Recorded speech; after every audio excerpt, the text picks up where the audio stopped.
O tema que nos traz a casa nesta noite, da obra de Chico Xavier, psicografia de Chico Xavier, né, pelo espírito Neio Lúcio, Jesus no Lar. Está com uma encadernação diferente, né, uma capa nova. Há tempos atrás era uma edição pequena, um livreto, mas está sob um novo desenho e é um livro fundamental para a prática do Evangelho no Lar. Ele vem compor uma série de exemplos que Neio Lúcio vem relatar que o primeiro culto do Evangelho do Lar feito na terra acontece na casa de Simão Pedro. Quando Jesus reúne os seus 12 apóstolos e ali, naquele ambiente, na simplicidade, na singeleza da casa de Simão Pedro, ele inicia as suas prédicas, os seus ensinos, abrindo no lar o Evangelho. Isso tem um simbolismo fantástico, porque vem estruturar o lar não como construção física, que nós tanto valorizamos, mas como uma construção espiritual, onde almas afins se encontram, a fim de estruturarem elementos que vão fortalecer o desenvolvimento do espírito e, por consequência, o amor. Então, o Chico Xavier, né, pelo espírito Neio Lúcio, nos dá esse presente. É um livro que faz parte, né, especialmente para você exemplificar assuntos relacionados à temática evangélica. Ele cabe muito bem, está muito relacionado com a família, com outros assuntos, com o perdão. Neio Lúcio propõe alguns ensinamentos, algumas parábolas, né, que vêm proporcionar essa análise comportamental, essa análise situacional, onde você estrutura o seu posicionamento dentro de contextos do dia a dia, envolvendo contexto social, familiar, especialmente. Então vale a pena para vocês que já fazem o Evangelho do Lar, colocar esta obra como um componente a mais de aprofundamento. A fim de que nós sejamos mais fiéis ao texto, eu peço permissão a vocês para nós lermos os instrumentos da perfeição, que é o capítulo 6. Naquela noite, Simão Pedro trazia à conversação o espírito ralado por extremo desgosto. Agastara-se com parentes descriteriosos e rudes. Velho tio acusara-o de dilapidador dos bens de família e um primo ameaçara esbofeteá-lo em via pública. Guardava por isso o semblante carregado e austero. Quando o mestre leu algumas frases das Sagrados Escritos, o pescador desabafou. Descreveu o conflito com a parentela e Jesus ouviu em silêncio. Ao término do longo falatório, afetivo, indagou o Senhor: "E que fizeste, Simão, ante as arremetidas dos familiares incompreensivos?" "Sem dúvida reagi como devia", respondeu o apóstolo, veementemente. "Coloquei cada um no lugar próprio, anunciei sem rebuços as más qualidades de que são portadores. Meu tio é raro exemplar de sovinice. Meu primo é mentiroso quanto mais. Provei, perante numerosa assistência, que ambos são hipócritas, e não me arrependi do que fiz." O mestre refletiu por minutos longos e falou compassivo: "Pedro, que faz um carpinteiro na construção de uma casa?" "Naturalmente trabalha", redarguiu o interpelado irritadiço.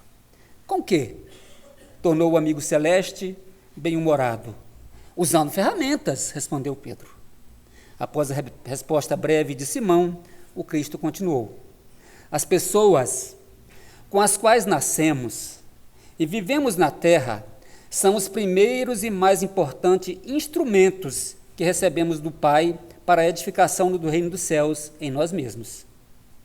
Quando falhamos no aproveitamento deles, que constituem elementos da nossa melhoria, é quase impossível triunfar com recursos alheios, porque o Pai nos concede os problemas da vida de acordo com a nossa capacidade de lhes dar solução. A ave é obrigada a fazer o ninho, mas não se lhe reclama outro serviço. A ovelha dará lã ao pastor. No entanto, ninguém exige o agasalho pronto. Ao homem foram concedidas outras tarefas, quais sejam as do amor, da humildade, na ação inteligente e constante para o bem comum, a fim de que a paz e a felicidade não sejam mitos na terra.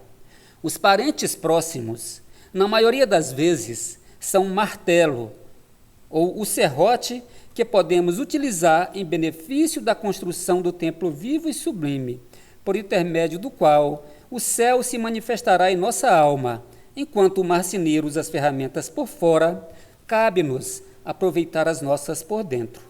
Em todas as ocasiões, o ignorante representa para nós um campo de benemerência espiritual. O mal é desafio que nos põe a bondade à prova. O ingrato é um meio de exercitarmos o perdão. O doente é uma lição à nossa capacidade de socorrer. Aquele que bem conduz em nome do Pai, junto de familiares endurecidos ou indiferentes, prepara-se com rapidez para a glória do serviço à humanidade. Porque se a paciência aprimora a vida, o tempo tudo transforma. Calou-se Jesus, e talvez porque Pedro tivesse ainda os olhos indagadores, acrescentou serenemente: se não ajudarmos ao necessitado de perto, como auxiliaremos os aflitos de longe? Se não amamos o irmão que respira conosco os mesmos ares, como consagraremos ao Pai que se encontra no céu? Depois dessas perguntas, pairou na modesta sala de Cafarnaum expressivo silêncio, e ninguém ousou interromper. A lição fantástica. E traz o lar, a família com os seus componentes. E todos nós nos situamos dentro desse contexto. Nós temos parentes difíceis. Primos, cunhados, enfim, filhos, esposo, esposa, outros componentes que constroem essa célula familiar. Quando Neio Lúcio coloca esses instrumentos, esses elementos como instrumentos de perfeição, ele está nos dando, através dessa lição, oportunidade de refletirmos sobre a prática do amor, da paciência, do acolhimento dentro do lar. O lar é uma escola terrena onde nós iniciamos as primeiras lições de aprimoramento e de contato com a sociedade. Nesse posicionamento em que nos são oferecidos espíritos antigos que caminharam conosco no passado e que muitas vezes nos comprometemos em cumplicidade juntos frente a crimes ou erros que cometemos, temos a oportunidade de receber no lar, sob as bênçãos do Pai Maior, os filhos que outrora erraram conosco e agora na condição de preceptores, educá-los à luz do Evangelho e da moral cristã. Então, as ferramentas para esse convívio social começam no lar. E a exemplificação de construir uma casa, nós utilizamos as ferramentas materiais, o martelo, o serrote, a maquita e outros instrumentos que a engenharia nos proporciona. Mas ele fala de uma casa diferente. Ele fala de uma estrutura chamada lar, onde a construção dela passa por ferramentas pessoais, por ferramentas da psicologia, mas especialmente da psicologia do amor. Aquela que perdoa, que antecede, que ampara, que escuta. Ninguém colocou o problema da família melhor do que Allan Kardec.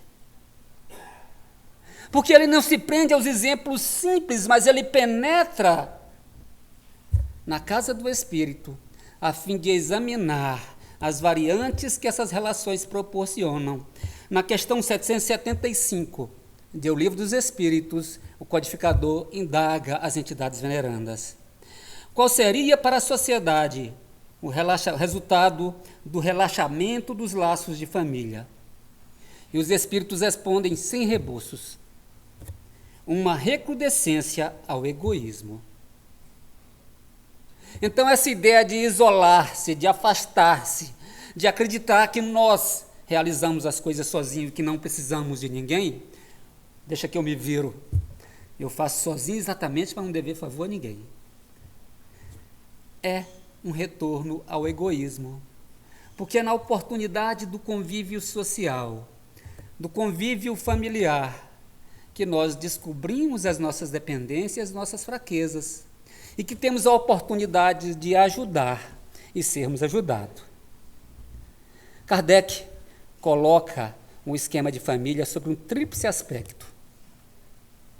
Embora pontualmente ela defina no Evangelho segundo o Espiritismo, lá no capítulo 14, que há dois tipos de família: a parentela espiritual e a parentela corporal, meramente consanguínea. Entretanto, ao rebuscarmos a obra kardeciana, nós percebemos um delineamento para que esses dois processos aconteçam, e eles não são isolados. Se nós tratarmos apenas a família corporal, a consanguínea, e a família espiritual, os elementos de ligação que vão unir e proporcionar o desenvolvimento aos espíritos fica comprometido se você não tiver um patamar intermediário. Observe que a ação da consanguinidade e da materialidade une os espíritos inicialmente entre clãs, entre pequenos núcleos ou núcleos maiores.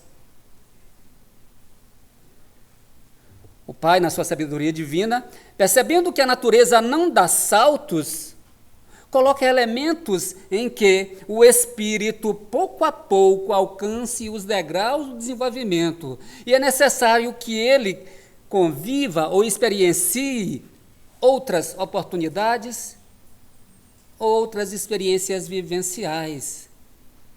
E aí então nós vamos entender que existe uma família mista. E finalmente, uma família espiritual. O que é a família carnal? Essa unida apenas pelos laços de sangue, pela consanguinidade.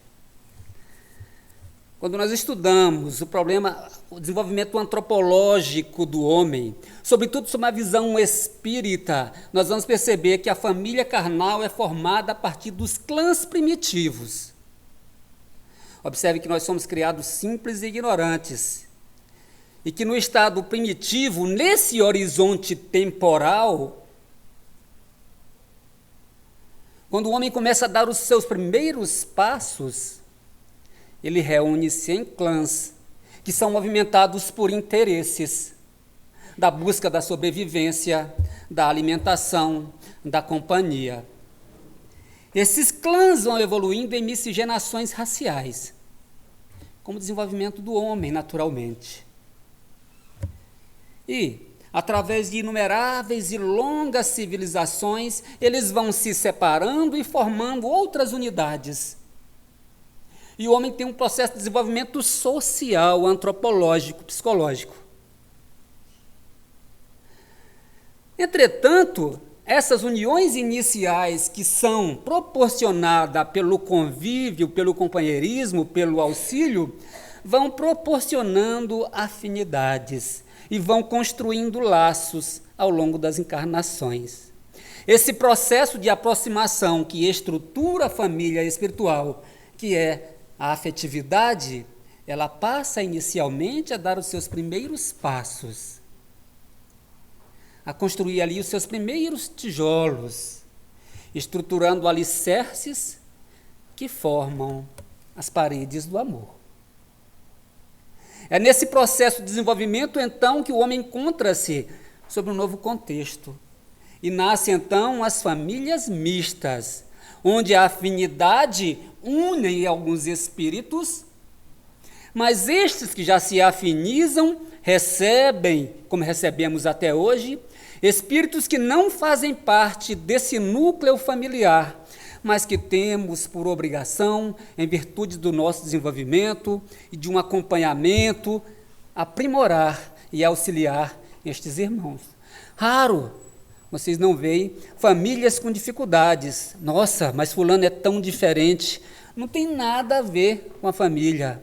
O comportamento é totalmente distoante, tanto no bom sentido, no bom exemplo, quanto no mal, né? E a gente encontra filhos com comportamento deturpado, com atitudes que diferenciam e afastam da família. E as pessoas se perguntam, mas por que esse nasceu assim? E são esses problemas, são essas ferramentas que o texto inicial proposto pelo espírito Neio Lúcio vem colocar como ferramentas de aprimoramento. Observe, se você dentro desse contexto familiar consegue estruturar elementos que proporcionam a educação daquele espírito, que te proporciona paciência, autoeducação, autoconhecimento, perdão, o resultado desse processo repercute-se na sociedade e torna mais fácil o desenvolvimento social do homem. Então a família, ela não é apenas, como nós conceituamos, uma célula da sociedade. Isso seria limitar muito. Mas uma célula da família universal. Porque se somos filhos da luz, filhos do mesmo Pai, nós compomos uma grande família. E a gente vai observando que essa família carnal inicial, que proporcionou os primeiros laços de afinidade, uniu elementos. E pela afinidade, pelo companheirismo, vão recebendo então esses espíritos. Entretanto, quando desencarnamos, aqueles que nada têm a ver conosco, do ponto de vista espiritual, afastam-se. E como ensina Kardec no Evangelho segundo o Espiritismo, no capítulo 4, ele diz que quando nós reencarnamos, se tivéssemos 10 pais nessas encarnações, não vamos situar todos eles com esses mesmos títulos, porque muitas vezes são experiências que vivenciamos no sentido de aprimoramento e de necessidade. Mas nós vamos nos reunir com quem? Com aqueles com os quais nos afinizamos. E aí lá no capítulo 14, mais uma vez peço permissão para a leitura, Kardec ensina: os que encarnam numa família, sobretudo como parentes próximos, são as mais das vezes espíritos simpáticos ligados por anteriores relações, que se expressam por uma afeição recíproca na vida terrena. Mas também pode acontecer, sejam completamente estranhos uns aos outros esses espíritos, afastados entre si por antipatias igualmente anteriores, que se traduzem na terra por um mútuo antagonismo, que aí lhes serve de provação. Não são os da consanguinidade os verdadeiros laços de família, e sim os da simpatia e de comunhão de ideias, os quais prendem os espíritos antes, durante e depois de suas encarnações. Há, pois, duas espécies de família, como eu já tinha situado: as famílias pelos laços espirituais e a família pelos laços corporais. Duráveis as primeiras, se fortalecem pela purificação e se perpetuam no mundo dos espíritos através de várias migrações da alma. A segunda, frágeis como a matéria, se extinguem com o tempo e muitas vezes se dissolvem moralmente já na existência atual. Opa! O codificador nos traz aqui um elemento que estrutura os acontecimentos de caráter negativo das famílias que se destroem. O que une as pessoas? O que une o espírito encarnado? Os interesses. Do ponto de vista material, de outros aspectos, mas o que une as pessoas são os interesses. Como é que nós nos relacionamos? Por gostos que comungamos como gostos afins. Eu me relaciono com pessoas que gostam de determinadas temáticas da vida. Teatro, literatura, futebol, as baladas, né? Enfim, o que as pessoas gostam. E a gente percebe que esses grupamentos vão se unindo por interesses. As pessoas também se unem por interesses. E quando esse interesse é puramente material, é natural que não tenha estrutura para suportar os acontecimentos que a sociedade nos impõe. Porque falta essa relação de troca e de respeito. E a gente vai perceber que isso tem um pezinho lá na nossa construção familiar que nos antecede. Os nossos pais, os nossos avós. Daí as nossas dificuldades. Quando Jesus ensina sobre honrar pai e mãe, ele nos está chamando a atenção ao perdão. E ele diz: sabes o mandamento, ensinando lá o fariseu, lá em Lucas, capítulo 18, versículo 20.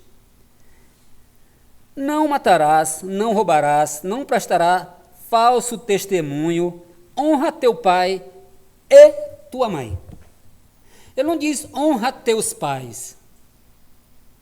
Observe que isso já vem impresso lá da lei mosaica. E que essas figuras são colocadas individualmente, a fim de que cada uma tenha o seu papel.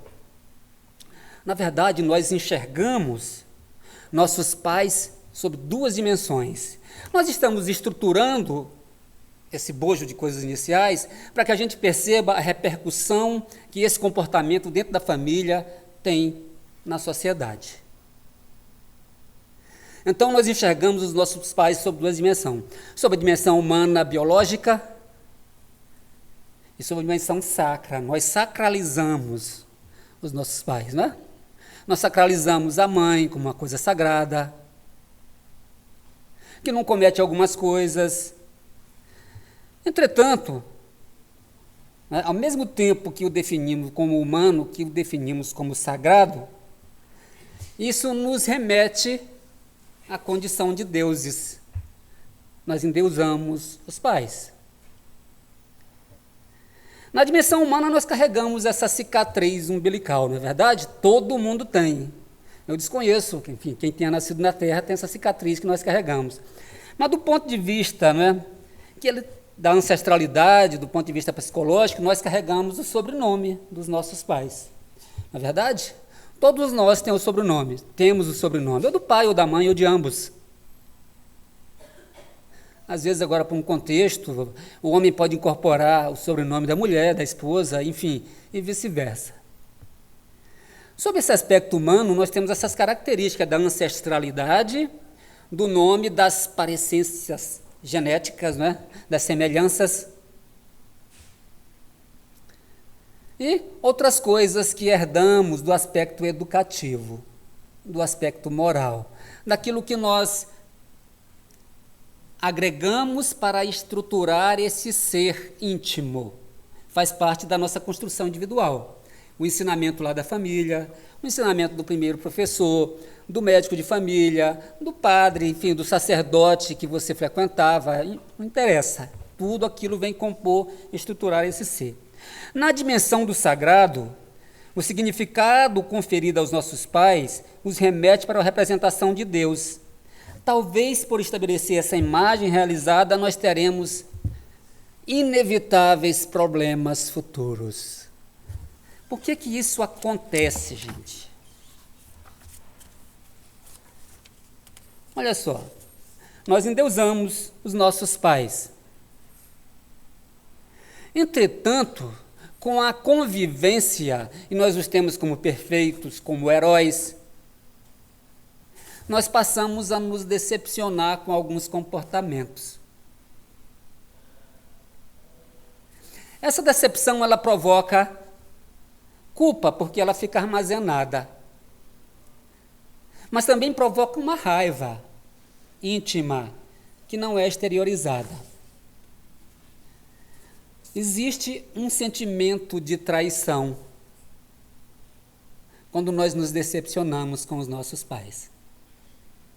Poxa, mas eu nunca esperei que meu pai, minha mãe, agisse dessa forma.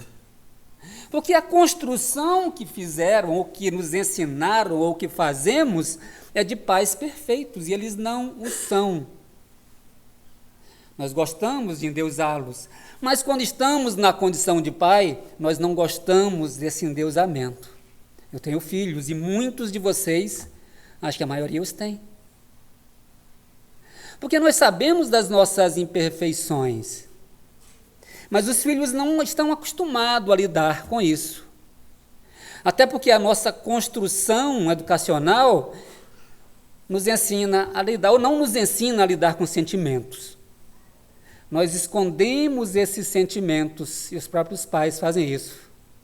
Menino, não faz isso, que isso é feio.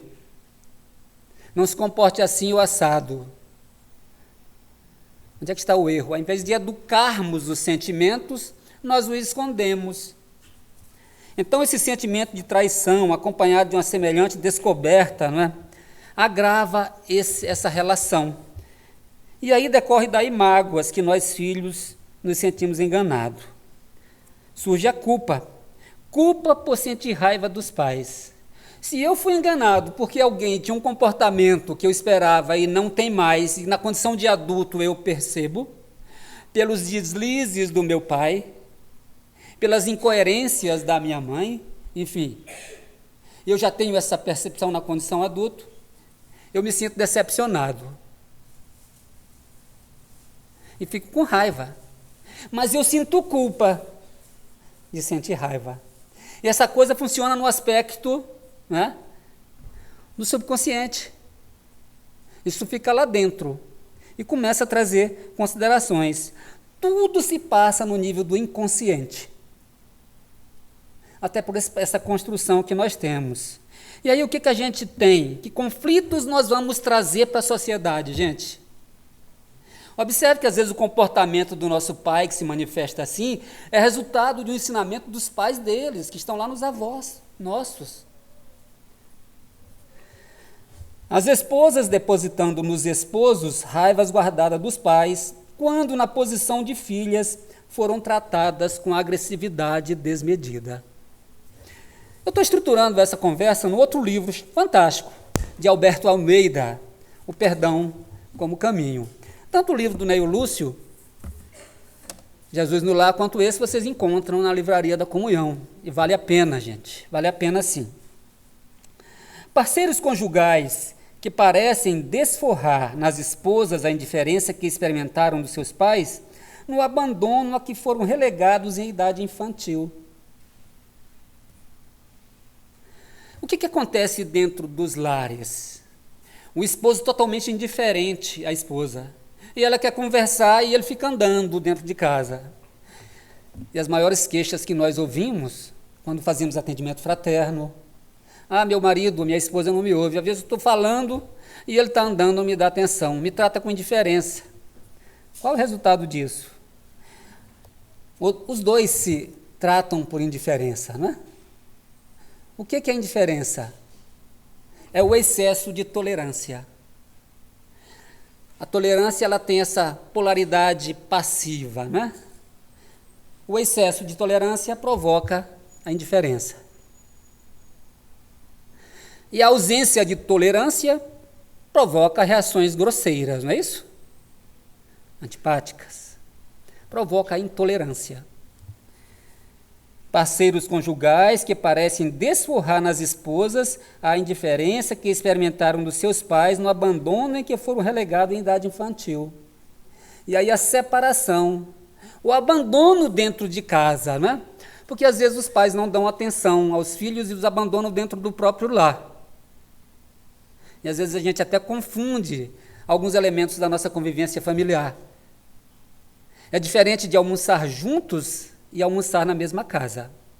Fazer refeições juntos significa compartilhar, dividir a mesa, aproveitar aquele espaço, aquele momento, para unir a família. Fazer refeições na mesma casa, muitos fazem. E sentam, não conversam, não ouvem, não falam, enfim. É diferente. Então esse abandono existe, o abandono dos pais presentes. E qual é o resultado disso, já que isso fica arquivado no psiquismo? Se manifesta na indiferença da esposa.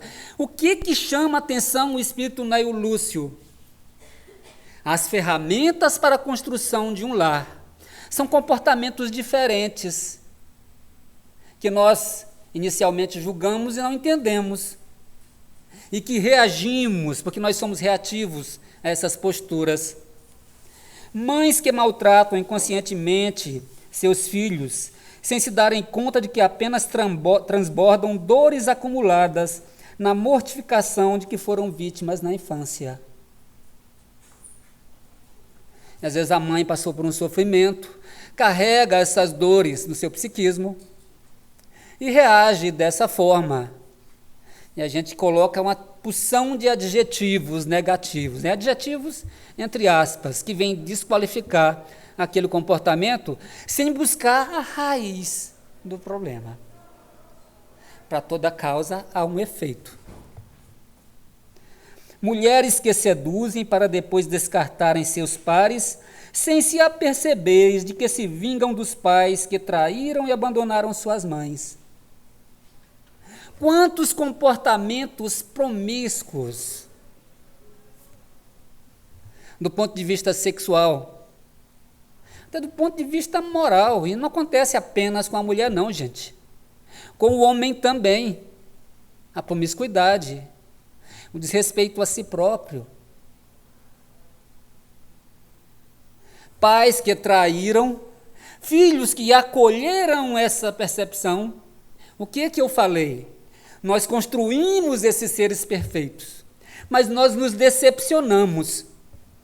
O resultado dessa decepção provoca raiva, que não pode ser manifestada. Ela deve ser escondida. E essa raiva provoca culpa. E a culpa se manifesta nesse processo fazendo com os outros o que eu tive dentro da minha família. Inconscientemente. É um processo que deflagra esse comportamento. E ele está no Espírito. Capítulo 10 do Evangelho segundo o Espiritismo, né? Quando Hahnemann, o pai da homeopatia, fala da cólera. O corpo não dá cólera àquele que não a tem, como também não dá outros vícios. Se o corpo não dá cólera e não dá outros vícios, a promiscuidade não é porque a minha carne é fraca, mas é porque meu espírito está enfermo. O espírito quer, o perispírito transmite e o corpo executa. E as doenças da alma são esses comportamentos com esses viés equivocados. Homens e mulheres ressabiados que optam pelo celibato, reeditando o script de que casamento não presta, em face de que viram e ouviram reiteradamente dos seus pais. E aí a criança dentro de um contexto familiar. Os pais se degladiando o tempo inteiro. A desavença, ou separados, e aí vem um familiar, olha, você viu, né? Casamento não presta. Não casa. Você vai sofrer como eu. Você viu os exemplos? E aí criam essa série, né, de monstros sobre o casamento. E isso assusta a própria convivência. Escutando aquilo a vida inteira, eu vou optar pelo celibato. Eu vou optar pelo afastamento das relações. Quando a família é o quê? A oportunidade de união e desenvolvimento do amor. E que nós estamos abrindo mão, em virtude do medo, da culpa, da raiva acumulada. Não significa se o casamento de fulano, do meu pai, do meu irmão, não deu certo, o meu também tem que seguir o mesmo caminho. É necessário que eu reveja as minhas posturas e os meus comportamentos, a fim de que eu não contamine a minha relação com os mesmos equívocos pelos quais eu vi outros contaminarem. Homens que não se firmam profissionalmente, convencidos de que não tem valor, seguindo um comando da infância quando ouviu a mãe magoada dizer para o pai deles: homem não vale nada mesmo. Isso a gente escuta demais. Homem não presta. Homem não vale nada. Ou raça ruim. E eu incorporo esse conceito. Qual é o resultado disso? Uma dificuldade de me firmar profissionalmente. Uma dificuldade de impulsionar a minha carreira profissional ou de buscar novos horizontes. E aí a gente diz que a palavra não tem força, A palavra carrega energia. O pensamento é matéria mental.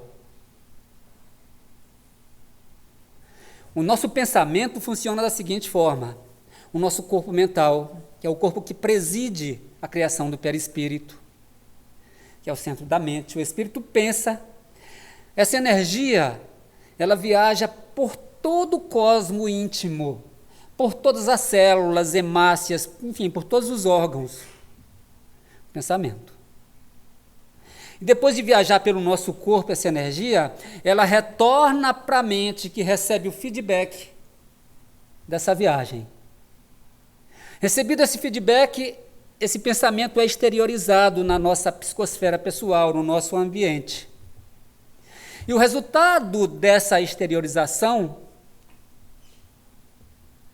carreia os nossos sentimentos. Observe, se essa energia mental percorreu todo o meu corpo físico, todas as células, voltou, a mente recebe esse feedback de como está carregada essa energia. Não existem doenças, existem doentes. São as nossas repercussões emocionais, psicofísicas, que incorporam tudo nessa energia. E quando ela é exteriorizada, ela é impulsionada por um elemento fundamental, chamado vontade.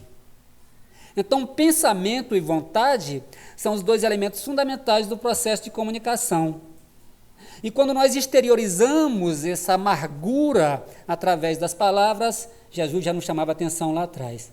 Não é o que entra pela boca que faz mal ao homem, é o que sai da boca, que vem impregnado de maus sentimentos, de más energias, de más vibrações.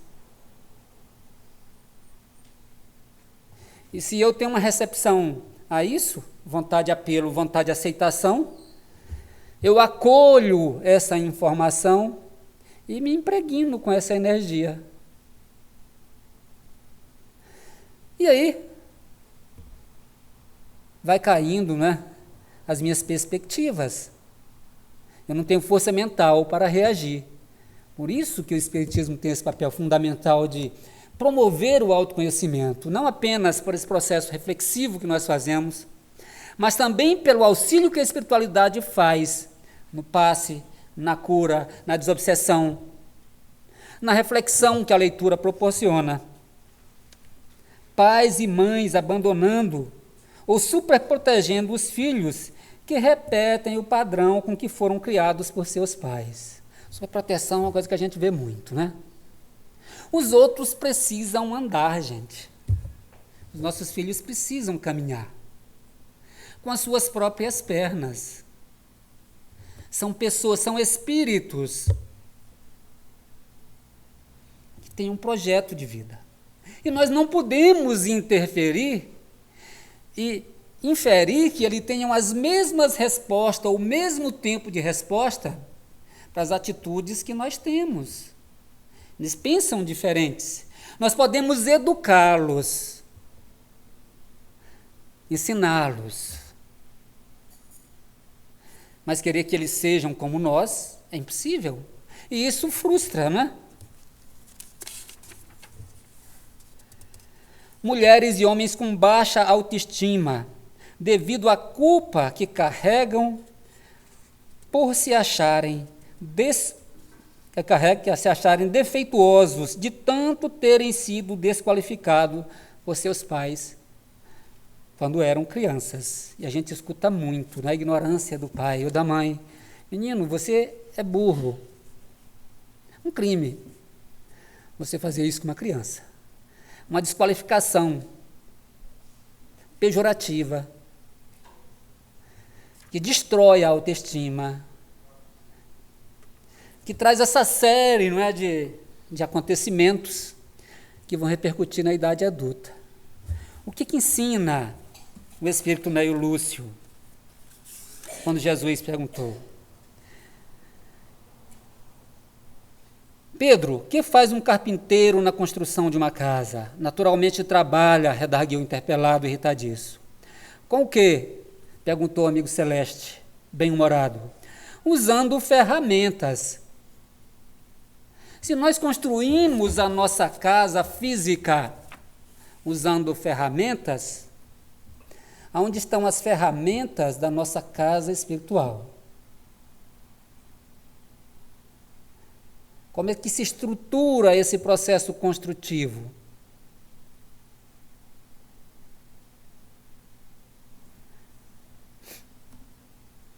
E é interessante isso, né? Que às vezes até dentro do próprio Espiritismo você encontra esses desvios. A pessoa recebe maravilhosamente um espírito desencarnado aqui na reunião. Desobsessão, na reunião mediúnica. E trata com tanto amor. Nós tratamos desencarnados muito bem. Mas como é que nós estamos tratando os encarnados? Da mesma forma, com a mesma paciência, com a mesma doçura, com o mesmo amor, com a mesma pedagogia? Nós precisamos olhar essa dupla dimensão com que nós enxergamos os nossos pais. São seres humanos. O resultado desse comportamento dentro do lar, dessa construção equivocada, vai proporcionar reações que nós praticamos na sociedade, ou comportamentos que nós assumimos na construção de nossas famílias, ou no posicionamento social que nós imprimimos. A doutrina espírita vem proporcionar essa reflexão. Qualquer religião séria, não vamos trazer apenas os méritos para o espiritismo não, gente. Tem muita gente boa trabalhando por aí com esses conceitos, estruturando o entendimento da família. Mas a doutrina nos dá essa noção diferenciada de causa e efeito, de repercussão na vida futura e do que proporciona a vida anterior. Então, em ambos os casos, a gente faz uma pergunta. São duas perguntas fundamentais. O que meus pais fizeram? Essa indagação deve proporcionar uma compreensão do que eles fizeram, para que a gente tenha essa ação na sociedade. Desse modo, nós podemos sair da tendência do congelamento desses setores, né, dessa coisa que a gente esconde. E a outra pergunta que nós fazemos é o que nós escolhemos fazer com o que eles nos fizeram. Ferramentas de perfeição. O título dessa mensagem de Neo Lúcio é fantástico. O que é que nós vamos fazer com o que eles nos fizeram? Vamos fazer como Pedro, Simão Pedro, que trouxe à tona os defeitos do tio? Ou que em público degradou a imagem do seu primo e de outros familiares? É pela ação reativa? Observe, quando Jesus é questionado acerca da mulher adúltera, e que ele examina as pessoas que estão em volta, ele escreve no chão a lei, e ao olhar nos olhos, ele proporciona que o indivíduo faça uma reflexão olhando para a lei, e perceba em que momento ele também infringiu a lei. E ele conhece a ficha individual de cada um, mas em nenhum momento Jesus apontou o defeito de qualquer um naquele grupo, embora todos estivessem acusando. Ele respeita as fragilidades de todos e deixa que cada um faça a sua reflexão. Ele dá um instrumento para essa análise, para essa reflexão, que é a lei, quando ele a escreve no solo. E as pessoas leem, em algum momento falam, nossa, mas eu também fali. Eu também infringi a lei. Eu também traí. Porque adultério não é aquele apenas do ponto de vista de uma conotação sexual, não. Nós adulteramos o carro lá para vender, né? Outros adulteram outras coisas. Então, tudo nesse contexto de falsificar, de trair a confiança alheia, é adultério. E aí cada um vai se afastando. Jesus, em nenhum momento, onde estão os que te acusavam? Foram todos embora. Eu também não te acuso. Vai e não peques mais. Ou seja, tem a responsabilidade pelos seus atos. Então, o que nós escolhemos fazer com o que nossos pais fizeram? Manter esse tipo de comportamento? Reagir com as mesmas atitudes? Me tornar uma pessoa sem perspectivas? Sem forças? Uma mãe estava muito doente em um hospital, já no estado terminal. E ela chama o filho. E começa pedindo ao filho que lhe fale do amor. Meu filho, me fale do amor.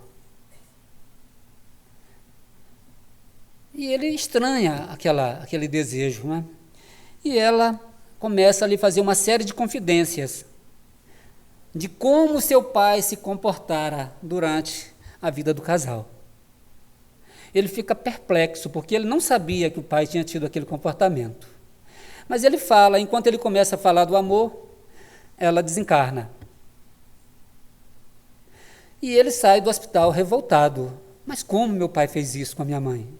E reúne os irmãos, e ali mesmo, né, durante o funeral, eles resolvem fazer um julgamento parcial do pai.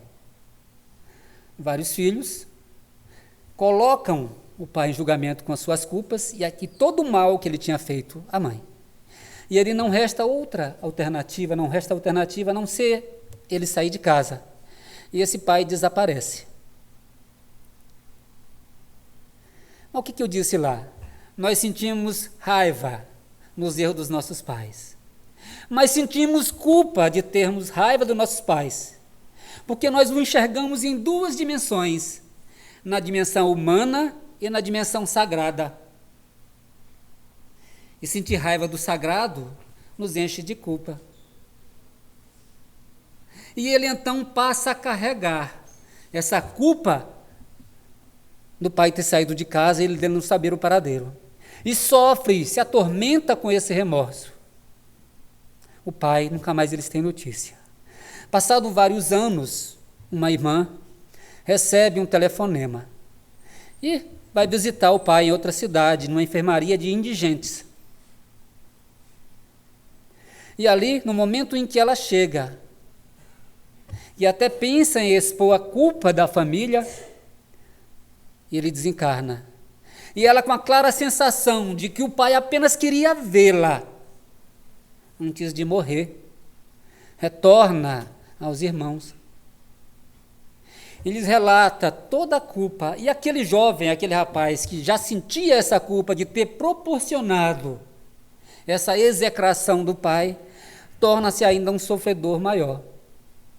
Passado algum tempo, em um momento de desprendimento, durante o sono físico, ele depara-se no mundo espiritual com uma jovem senhora, com muita luz, segurando um homem alquebrado, caído, sofrido, e eles vão aproximando-se, e perplexo ele reconhece o pai em meio ao sofrimento. E a mãe, já na sua austeridade, um espírito já iluminado, relata: meu filho, nem você nem seu pai têm paz. Ambos carregam em si a culpa. E ele ali pede perdão por todos os acontecimentos, por todo o sofrimento causado. E o pai, sem conseguir responder, apenas derrama-se em prantos. Ele acorda com aquela sensação e vai à procura de um médico, quando amanhece o dia, a fim de que tratasse o seu sofrimento psicológico, o seu sofrimento mental. É necessário que nós façamos essas reflexões dentro do lar, que é onde nós temos a oportunidade de exercitar o perdão. E no momento que aprendemos a confiar, a ensinar, a acolher, a ouvir os nossos familiares, seja pai, mãe, filho, irmão, primo, a participar e a colaborar com o desenvolvimento deles, nós alcançamos outra etapa de desenvolvimento. Nós temos essas dificuldades. Deixai vir a mim os pequeninos, não os impeçais, pois deles é o reino dos céus.